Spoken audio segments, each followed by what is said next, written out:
As you may have seen in that welcoming slide, Abaribe, who is a senator representing Abia South, the People's Democratic Party. He's also the Senate Minority Leader. He joins us from our Abuja studio this morning. Good morning, Senator, and thank you for joining us on the program. Good morning. I'm glad to be here. Thank you. Good to have you, and thank you for your patience as well. Now, a lot of things are happening, and I'd like to begin from that point. I mean, we're just recovering from the EndSARS protests. But a lot of people are saying we shouldn't keep our eyes off the issues that were raised. We should ensure that they're resolved. There's also the security challenge. I mean, you may have caught reports in recent times of attacks, kidnappings, even a near invasion into the home of a former governor in Bayelsa State. And of course, there's also the economy. We just discussed the fuel price hike. And for your party, the PDP, I know that you're holding your 90th neck. How are you internalizing all this? Is there a position on all the things happening in the country? What are the plans your party has to get involved with this? Well, the party, we had our 90th NEC meeting yesterday. And as part of the speech of the national chairman of PDP, we also pointed out all the different problems that we're having within this country. In fact, the national chairman had to put in, I think, about 9 points that we just have to look at. The borrowing, the insecurity, the difficulties, even the attempt by the government to stifle free speech and all that. And so the party, of course, has its position. And the position is very simple. This government has failed. You don't have any other way of trying to cover it. You can say all the rhetoric, you can make all the propaganda, you can go ahead and try to pull the wool over the eyes of the people. But the EndSARS protest showed a failure of this government. And it's not that it's just failing now, it's been failing all along. And we had continually pointed it out. On the floor of the Senate, I have always got up to say, you're not getting it right. The only problem that we have with this government is that advice to them is opposition. They need to crush you. They need to do everything to make sure that, and they just think that at the 21st century, that with all the information that we have, with all the contacts that we have with the rest of the world, that people will just continue being subdued as they used to do in Stalinist countries or in North Korea and all that. That cannot happen. And so, in terms of government, the recent for some events people have shown that the government has failed. And all that we're waiting for is to throw out this government in the next elections. You know, for some people, they'll tell you there are tiers to government. Yes, there's the executive, but there's also the legislature, which is government. You're a part of that part of government. And for a lot of people, they're asking, if you say the government has failed, isn't that also saying that you, a part of government in that area, has also failed? And the question they always ask is, what are you bringing to the table? What alternative are you bringing? Or at least before you say the government has failed, what have you brought to the table? How much have you engaged? And I mean, because if you say the government has failed, they will tell you that you're also a part of that government. Yes, I'm not part of the government. I'm part of the legislature who are voted in to express the voice of the people. And my job is to be on the floor of the legislature and say to the government, you're not getting it right. And that we have done as the minority party in the government. And at every point that we have issues, at every point that we have debates, at every point that we interrogate people, you will see us come out to say they're not getting it. And I remember that at a particular point, this government came after me personally They arrested me. They thought that they could use that to shut my mouth so that we don't talk. Because all that the government does is intimidation of those who actually point out their errors and all the problems that they cause. And it's not for lack of giving them alternatives. It is the fact that they refuse to listen. That's all. We run a multi-party and a democracy that has different people coming from all over the country. Okay. That have Senator to come Abaribe, together. Let's do this. And then, so we can. Okay, let's see if we can do this, because you said that you have given alternatives, and it's important to, put it to Nigerians that, okay, in this case, this is what we advised the government to do, and this is what we expected to happen based on our advice, but this is what the government did, and this is the outcome. So if you could walk us through maybe an example or something, a case in reference of where you gave government an alternative and the government acted otherwise. Is there any like that? So much, so many. Let us just take security. Everybody, we stood on the floor and we said, the architecture that you have is not working. And we could see it not working. And yet, the leadership of the country decides that the same people who have failed, that they will continue to sustain them there for reasons best known to them. And you could even our members of the ruling party of APC on the Senate got up and said this security situation is intolerable. And we have a very, very funny situation today. We have a president that comes from Katsina. And the other day there was just a story in the papers where we're being told that farmers now have to pay to be able to harvest their, their products from their own sweat in the state to bandits. And you want to step back and ask yourself, how could this be? You're a farmer. You're unable to farm. Even when you're able to farm, you now have to pay to be able to harvest. So first we're going to run into a food crisis. So many people are not going to be able to go to farms. All manners of things are happening. And of course, if there is no food, we have to now import food. If we have to import food, that puts pressure on the foreign exchange that we have. And of course, leads to rising prices everywhere. Okay. And when you have rising prices everywhere, it continues to increase the poverty level. So you could just see that when you talk about alternative, we have always given alternatives. In the economy we gave, when we told them, you cannot continue to sustain the naira value by doing these ways and means and all that. Everybody just looked at it and they ignored it. So what we think really is that we have a government that is mired in the past, that has no connection to the 21st century and the information age where we are. Okay, well, and Senator, every effort that they make is to be able to be staying where they are. I'm sorry. Yeah, well, Senator, some people who hear you say that, this government has failed will also reference the fact that it was the failure of the previous government, which is what was led by your party, that led to the ouster of that government, to the voting out of that government by the people.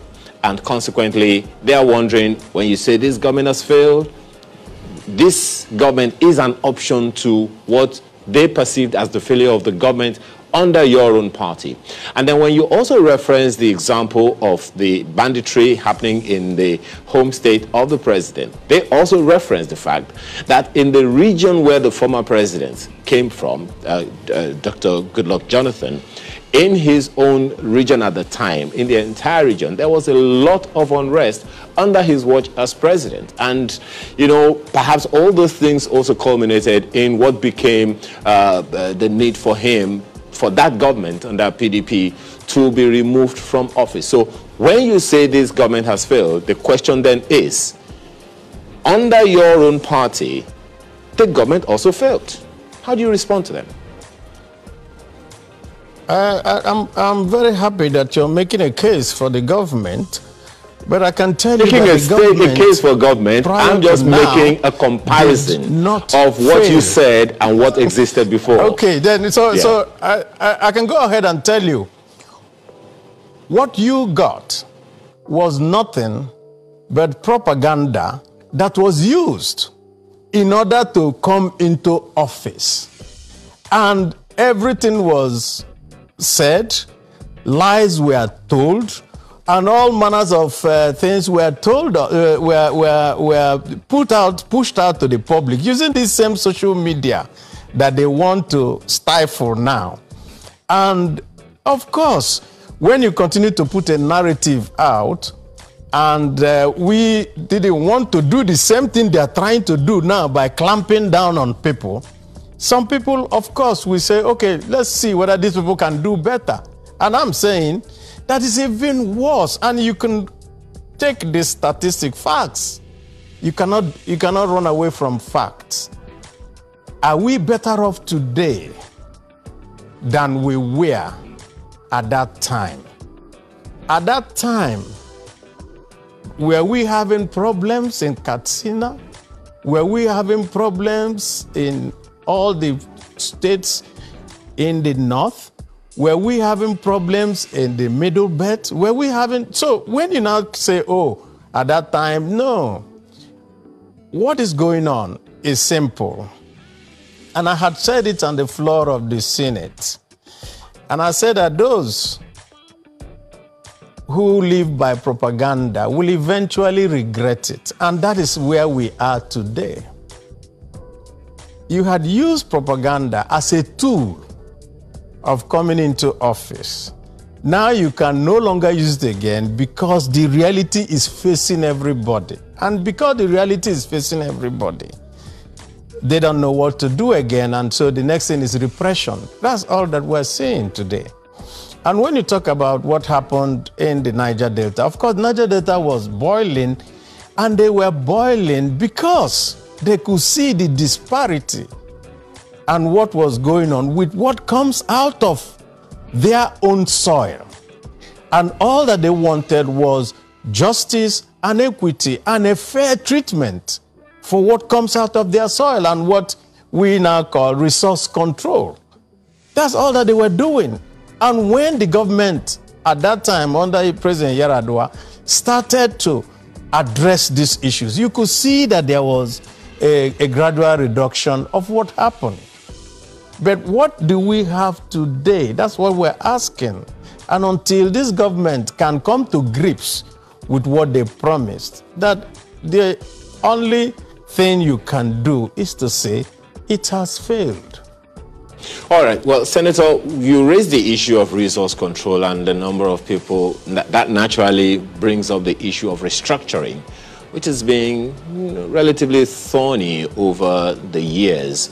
And perhaps that's also part of the consideration when Governor Umahi defected from your party to the APC, saying that it was because the party has been unfair to the Southeast.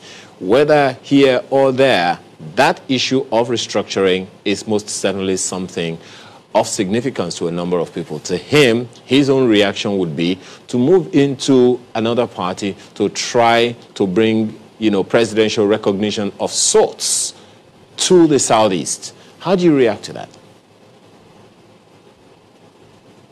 Well, sometimes when some people want to take an action, then they will go ahead and justify it in any way.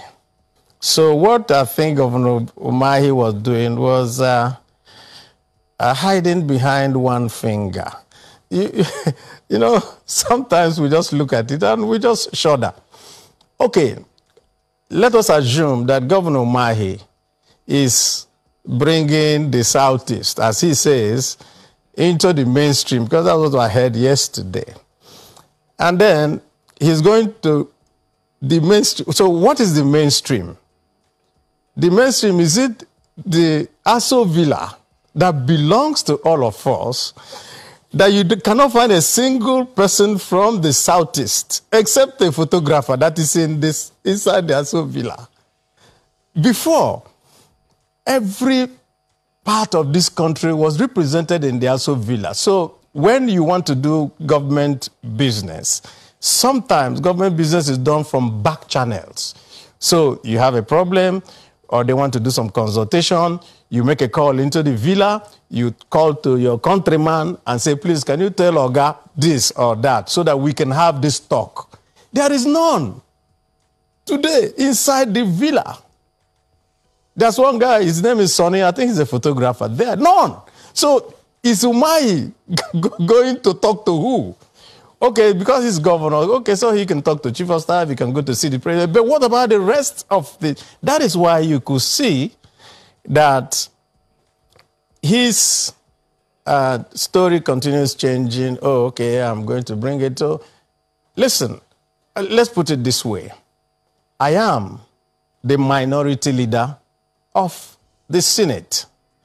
I am the highest person in the National Assembly, and I'm from the Southeast. And you're telling me that a party that says, okay, why don't we zone it to the Southeast, which I represent, then you turn around and say the same people, oh, that they're not considering you. And you see, last night, I was listening to Governor of Kogi State, and somebody asked him, I think he was here, and somebody asked him a question and said to him,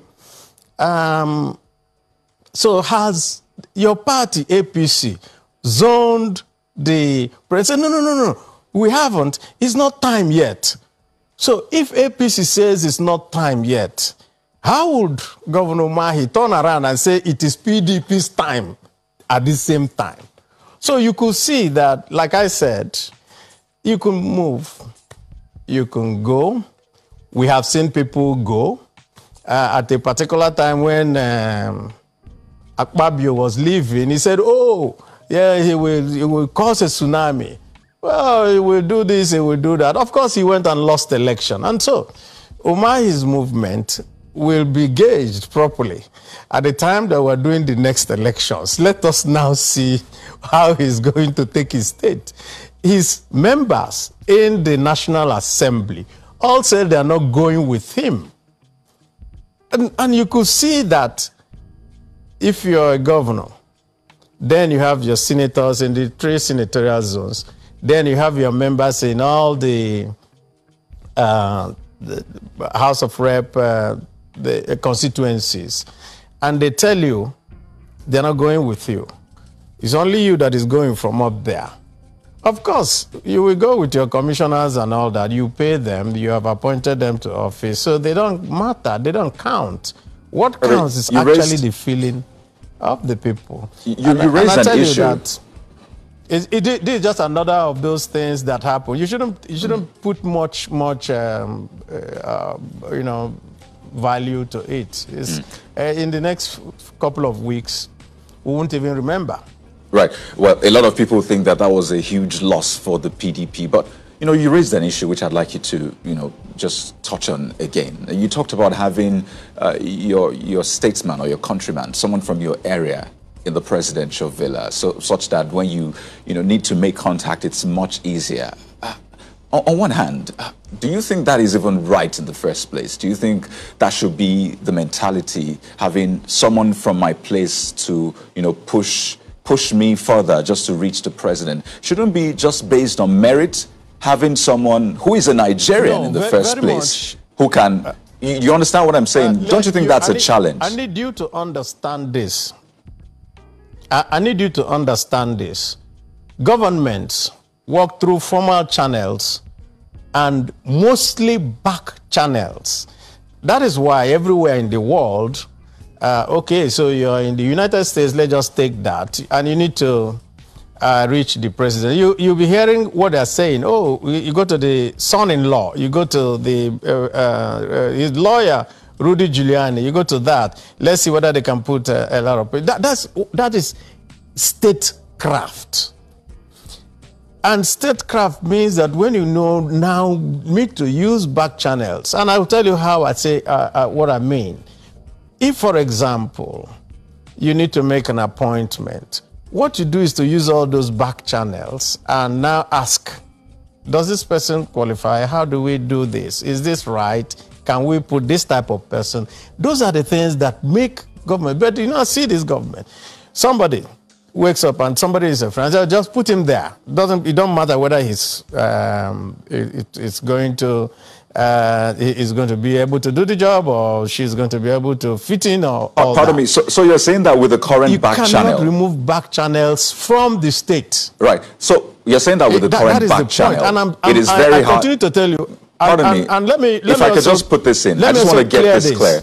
No, pardon me. You can add this. I'm just asking. So you're saying that with the current back channel which exists in the presidency now, it's been very hard for you, maybe people from your region, to reach the presidency. Is that what you're saying?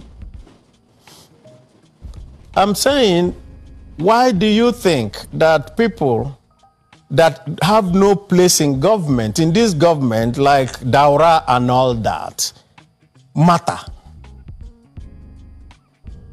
Why do you think so? It is this back channel business. And from the time of Obasanjo all the way down to the last government, you could always see people from all over the country go in there, and they are able to help make sure that the ship of state is running smoothly. And it is when the ship of state does not run smoothly that you continue having all these problems that we are having. So what we have is an insular government, only concerned with a few people. And it also reflects in everything that they do. And so that is why when there were herdsmen coming in and killing people here, and we shouted, we were told, oh, they are our brothers coming from Mali and all that. So you could just see that they're not getting it right. And we have said, okay, try and change your attitude, try and embrace Nigerians, because this is a multi-ethnic nation.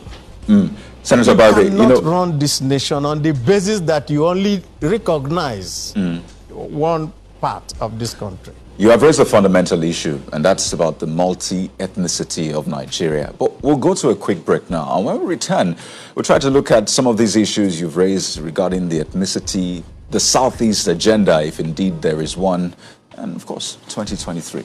Please stay with us. Well, welcome back. Senator Abaribe is still with us from our Abuja studio. Ayo. Well, Senator, just a quick one on these. When you say the only person in the presidency is a photographer whose name, you can't even confirm to us, where do we place this one? The fact that Chris Nwodo is SSA on policy to the president. Oge Mode is SSA to the president on strategic communications.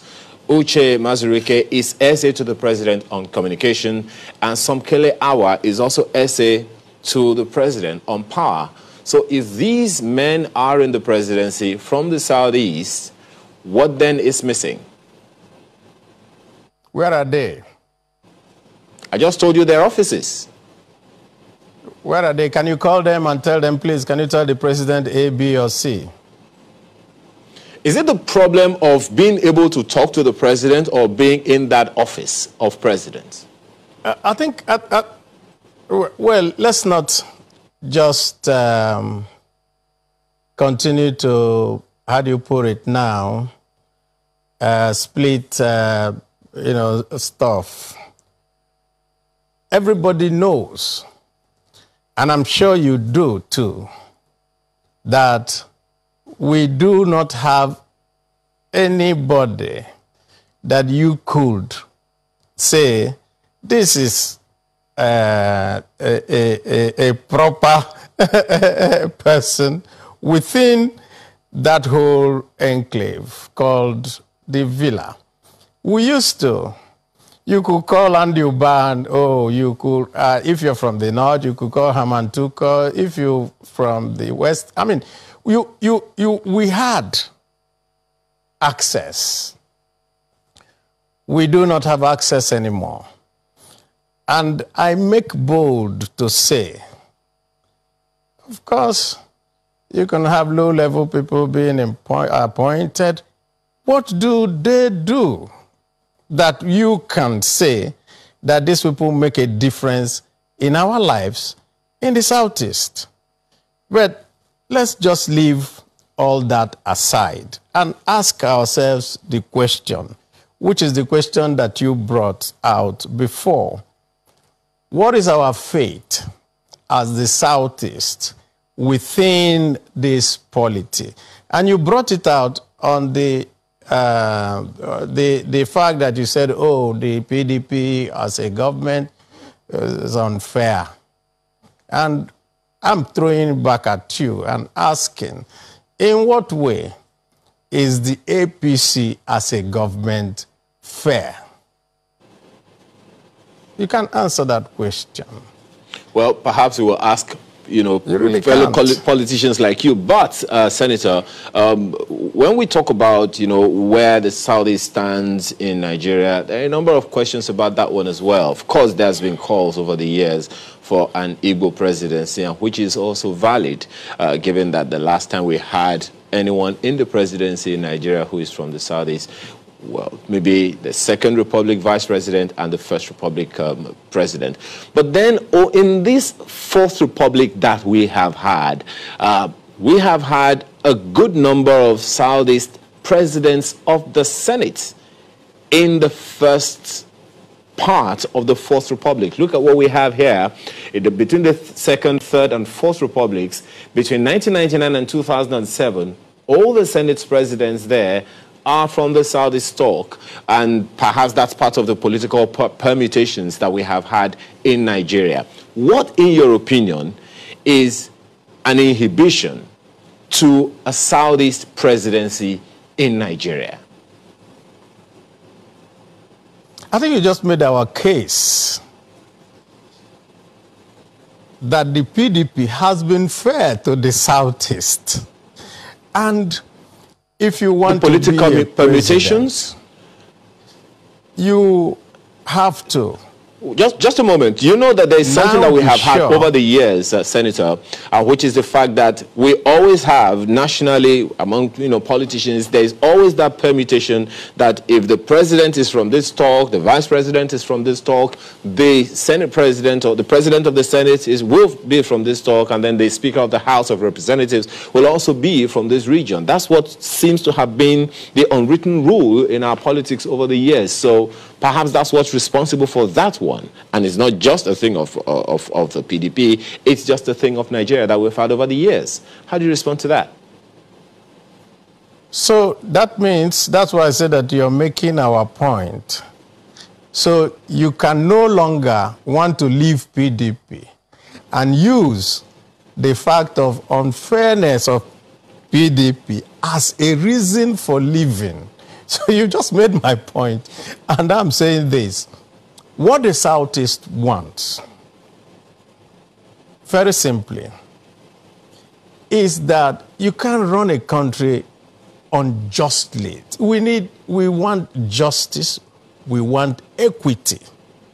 And equity now demands that if you're coming to talk about the presidency, if the presidency is leaving from the north and coming down to the south, then you must also give the Southeast a chance. That is all. But it's not by threats. It's actually by negotiation. It's by building a consensus. It's by making sure that the other component parts of the country will also buy into what you want. No single zone in this country can make themselves president. You will always need all the other zones. And the way to do it is that you also move. In fact, Governor Mahi, in his speech, I think on the day he was saying he was leaving, and there was a question about the presidency and what happened, and he says, oh, there are up to 8,000 delegates who will have to come and make a choice, which means that he also recognizes that you have to reach out to these 8,000 delegates coming from all across the country for them to see you as the person that will carry the nation. Senator, to, that conversation, the next, position we want to go, which means just a moment, Senator. Which that means position, that you can't now say that you can't turn around and now say, oh, they have refused to give us, therefore I'm leaving. So that's the case I say you have made for us. Yes, Senator, that also perhaps, all the negotiation that you talked about, perhaps would begin with a consensus among the southeastern politicians, first of all. And there are those who argue that getting a consensus candidate among the southeast politicians has been an issue. If you agree with that, what's responsible for it? I don't agree with that. Was there a consensus among the Southwest before Obasanjo became president? Was there a consensus among the South-South before Jonathan became president? Was there a consensus before Yar'Adua became president?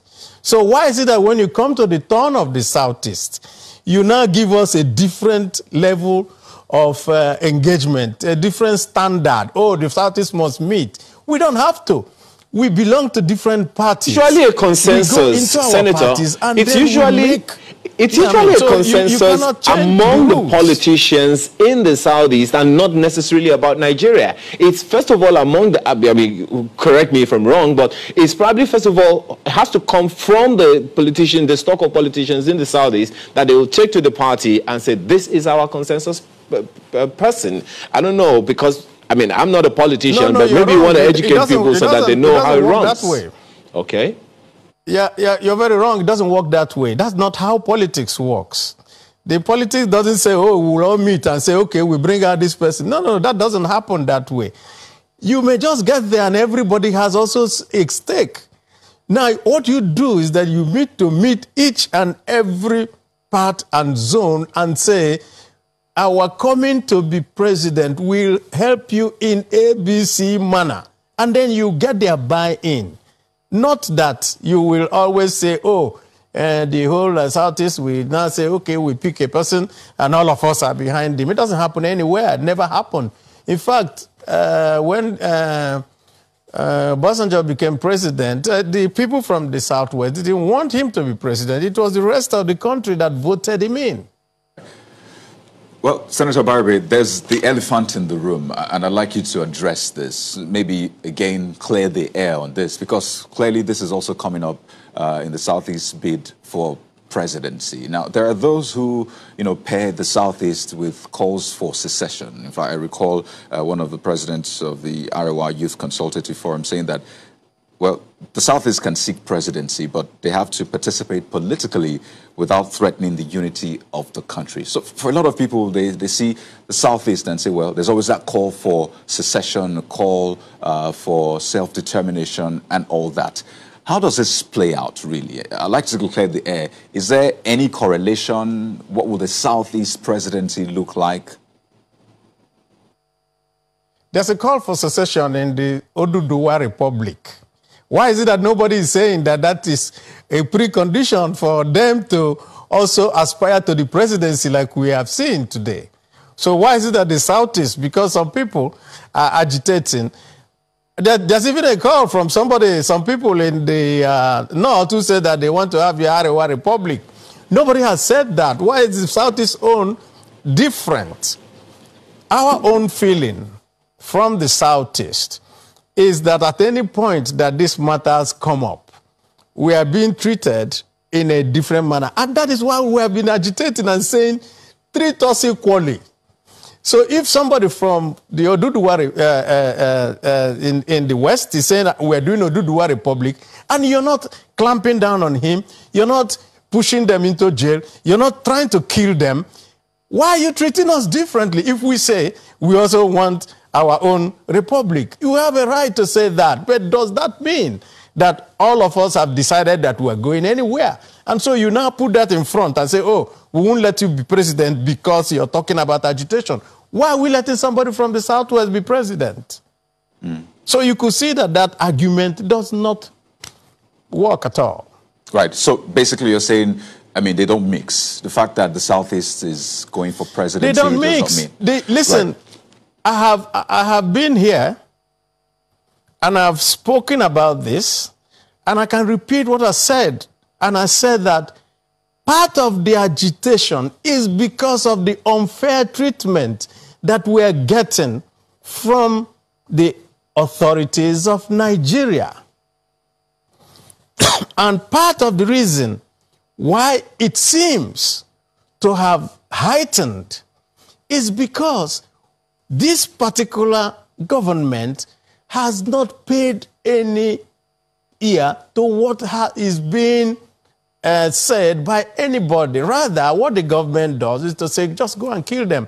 If you kill enough of them, they will keep quiet. And that is not the way to run a country where there are too many. And also, those are quite heavy allegations, Senator Abaribe. But I mean, I see you coughing already, and clearly this conversation has probably had its toll on you. I would like to thank you. That's all. I have some water here, don't worry. Thank you. Okay, please. But I would like to thank you so much. I mean, this is an ongoing conversation, but thank you for shedding some light, some of those areas. We'll definitely be getting in touch with you sometime soon just to continue with this. But thank you so much once again, Senator. It's my pleasure. I'm always ready to be here. Senator representing Abia South, PDP.